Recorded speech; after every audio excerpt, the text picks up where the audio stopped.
इस चैनल पर हम आपको गुरुजी पंडित प्रदीप मिश्रा जी के बताए उपायों को वीडियो में करके बताते हैं ताकि वे उपाय आपको आसानी से समझ में आ सके।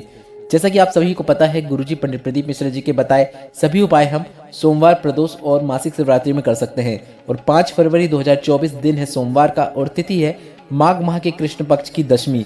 और इस दिन आप गुरुजी पंडित प्रदीप मिश्रा जी के बताए कौन से अचूक उपाय इस दिन कर सकते हैं, उसी की जानकारी आपको इस वीडियो के माध्यम से प्राप्त होने वाली है।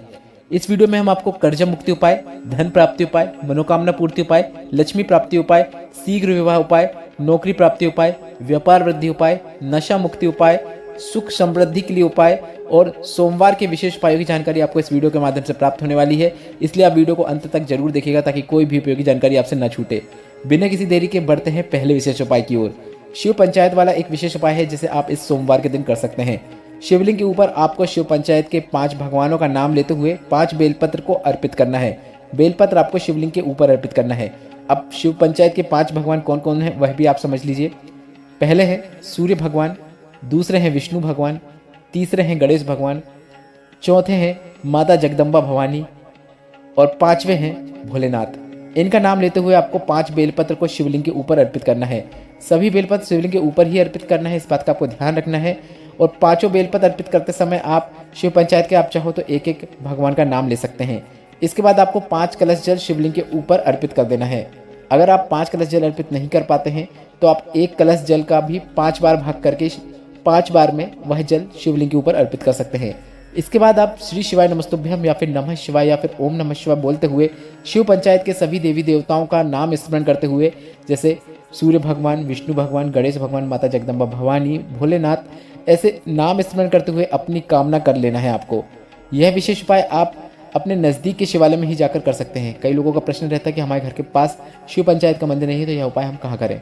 तो आप यह उपाय अपने घर के नज़दीक में जो भी शिव मंदिर है वहाँ पर जाकर करेंगे तो भी आपको पर्याप्त फल की प्राप्ति होती है। बस आपको शिव पंचायत के 5 देवी देवताओं का नाम स्मरण करना होता है। बढ़ते हैं दूसरे विशेष उपाय की ओर। नेपाल के डोलेश्वर शिव महापुराण कथा में गुरुजी ने एक विशेष उपाय की जानकारी दी थी। इस उपाय के अंतर्गत आपको दूर्वा को शिवलिंग के ऊपर अर्पित करना होता है और दूर्वा को आपको शिवलिंग के ऊपर से इस प्रकार अर्पित करना होता है कि दूर्वा की डंडी जलधारी की ओर हो। अब यह उपाय किन्हें करना है? जिनके जीवन में सफलता प्राप्त करनी हो, जिन्हें जीवन में आगे बढ़ना हो, जिन्हें नौकरी या इंटरव्यू में सफलता प्राप्त करनी हो, तो आपको यह उपाय रोज करना है।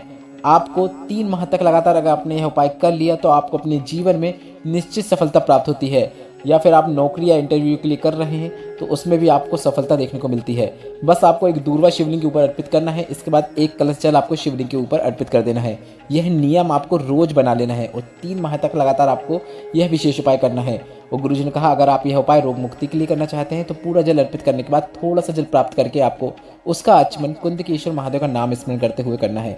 अन्यथा आप रोज 1 दूर्वा अर्पित कीजिए, 1 कलश जल अर्पित कीजिए, श्री शिवाय नमस्तुभ्यम या फिर नमः शिवाय या फिर ओम नमः शिवाय मंत्र का उच्चारण कीजिए। आपको अपने कार्य में निश्चित सफलता प्राप्त होती है। बढ़ते हैं तीसरे विशेष उपाय की ओर। 2 बेलपत्र वाला विशेष मनोकामना पूर्ति उपाय जो कि आप इस सोमवार के दिन कर सकते हैं। गुरुजी ने कहा है अगर आपकी कोई कामना जो पूरी नहीं हो रही हो तो आपको 2 बेलपत्र से एक विशेष उपाय करना है। अब कामना किसी भी प्रकार की हो सकती है। कामना धन प्राप्ति की हो सकती है, नौकरी प्राप्ति की हो सकती है, लक्ष्मी प्राप्ति की हो सकती है, शीघ्र विवाह की हो सकती है, कर्ज मुक्ति की हो सकती है, व्यापार वृद्धि की हो सकती है। मतलब आप किसी भी प्रकार की कामना पूर्ति के लिए इस 2 बेलपत्र वाले विशेष उपाय को कर सकते हैं। 2 बेलपत्र लेकर आपको शिवालय पहुंच जाना है और 1 कलश जल लेकर चले जाना है। अब 2 बेलपत्र में से पहली बेलपत्र आपको माता अशोक सुंदरी के स्थान पर जहां से जल नीचे गिरता है उस स्थान पर अर्पित कर देना है।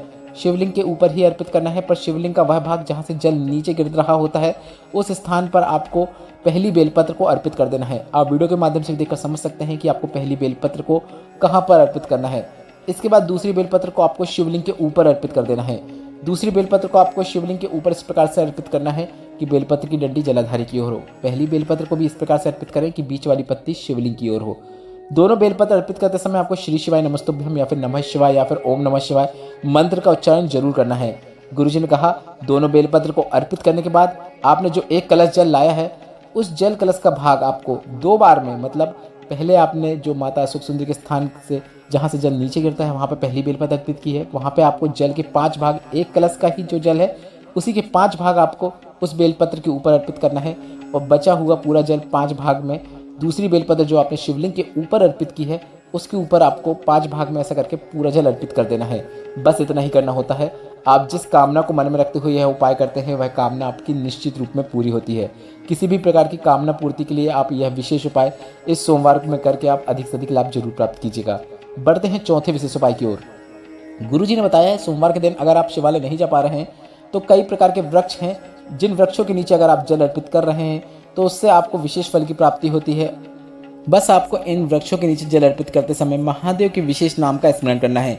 अगर आप महादेव के विशेष नाम का स्मरण करते हुए इन वृक्षों में जल अर्पित करते हैं तो वह जल महादेव तक पहुंच जाता है। अब कौन कौन से वृक्ष हैं, कौन कौन से महादेव के विशेष नाम लेना है और उससे क्या फल की प्राप्ति हो सकती है, उसकी जानकारी इस प्रकार है। पहला वृक्ष है पीपल का वृक्ष। अगर आप पीपल के वृक्ष के नीचे जल अर्पित कर रहे हैं तो आपको पिपलेश्वर महादेव का नाम लगातार स्मरण करते रहना चाहिए। इस प्रकार से आप जल अर्पित कर रहे हैं तो यह जल आप धन प्राप्ति के लिए अर्पित कर रहे हैं। दूसरा वृक्ष है बेलपत्र का वृक्ष। बेलपत्र के वृक्ष के नीचे अगर आप बिल्वेश्वर महादेव का नाम स्मरण करते हुए जल अर्पित कर रहे हैं तो आपको जीवन में सुख शांति मिलती है और आपकी मनोकामना पूरी होती है। तो बेलपत्र के पेड़ के नीचे अगर आप जल अर्पित कर रहे हैं तो आपको बिल्वेश्वर महादेव का नाम स्मरण करना है। वट वृक्ष के नीचे, वट वृक्ष मतलब बरगद के वृक्ष के नीचे अगर आप जल अर्पित कर रहे हैं तो आपको वटकेश्वर महादेव का नाम स्मरण करते हुए जल अर्पित करना चाहिए। इस प्रकार से जल अर्पित करने से आपको कर्ज मुक्ति प्राप्त होती है। अगर आपका बहुत अधिक कर्जा बढ़ गया है तो आप इस कर्जे से मुक्ति के लिए वटकेश्वर महादेव का नाम स्मरण करते हुए वट वृक्ष के नीचे जरूर जल अर्पित करें। यह सोमवार का सबसे आसान और सरल उपाय है। चौथा वृक्ष है आंवले का वृक्ष। आंवले के वृक्ष के नीचे आपको अक्षेश्वर महादेव का नाम स्मरण करते हुए जल अर्पित करना है और यह जल आप अपने जीवन में सुख समृद्धि के लिए अर्पित कर रहे हैं। बढ़ते हैं अगले विशेष उपाय की ओर। अभी हाल ही में पूर्ण हुई शिव महापुराण कथा में गुरुजी ने रोग मुक्ति के लिए विशेष तरीके से बेलपत्र को शिवलिंग पे अर्पित करके जल अर्पित करने को कहा है। गुरुजी ने कहा अगर आप रोग मुक्ति के लिए शिवलिंग पर बेलपत्र अर्पित करना चाहते हैं तो सबसे पहले आपको बेलपत्र अर्पित करना है। बेलपत्र आपको इस प्रकार से अर्पित करना है कि बेलपत्र की डंडी जलाधारी की ओर होना चाहिए। इसके बाद आपको एक कलश जल पूरा शिवलिंग के ऊपर अर्पित कर देना है।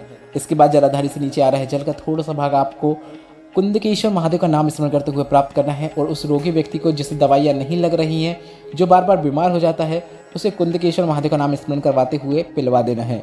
बस इतना ही करना होता है। दवाइयाँ कार्य करने लगेंगी, वह व्यक्ति बार बार बीमार नहीं पड़ेगा। यह विशेष रोग मुक्ति उपाय है जिसे आप कभी भी किसी भी दिन कर सकते हैं, पर सोमवार जैसे विशेष दिन में करके आप अधिक से अधिक लाभ जरूर प्राप्त कीजिएगा। बढ़ते हैं छठवें विशेष उपाय की ओर। गुरुजी ने काले तिल वाला एक विशेष उपाय बताया था जिसे किन्हें करना है पहले आप वह समझ लीजिए। अगर आपके घर में कोई ऐसा व्यक्ति है जो गलत मार्ग में जा रहा है, पराई स्त्री या फिर नशा करता हो या फिर वह बहुत शराब पीता हो या फिर उसे कर्म अच्छे नहीं है, अपशब्द बोलता है, तो आपको यह विशेष उपाय करना है। आपको काली तिल शिवलिंग के ऊपर अवधूतेश्वर महादेव का नाम स्मरण करते हुए अर्पित करना है। गुरुजी पंडित प्रदीप मिश्रा जी का बताया यह एक विशेष उपाय है जिसे गलत मार्ग से सतमार्ग में लाने के लिए किया जाता है। आपको काली तिल अवधूतेश्वर महादेव का नाम लेते हुए शिवलिंग के ऊपर अर्पित कर देना है और अर्पित की गई काली तिल में से थोड़ी सी काली तिल 4 से 6 दाने भी मिल रहे हैं तो भी पर्याप्त है। 4 से 6 दाने आपको वापस प्राप्त कर लेना है अवधूतेश्वर महादेव का नाम स्मरण करते हुए और उस व्यक्ति को ये दाने आपको रोज 2-2 करके खिला देना है।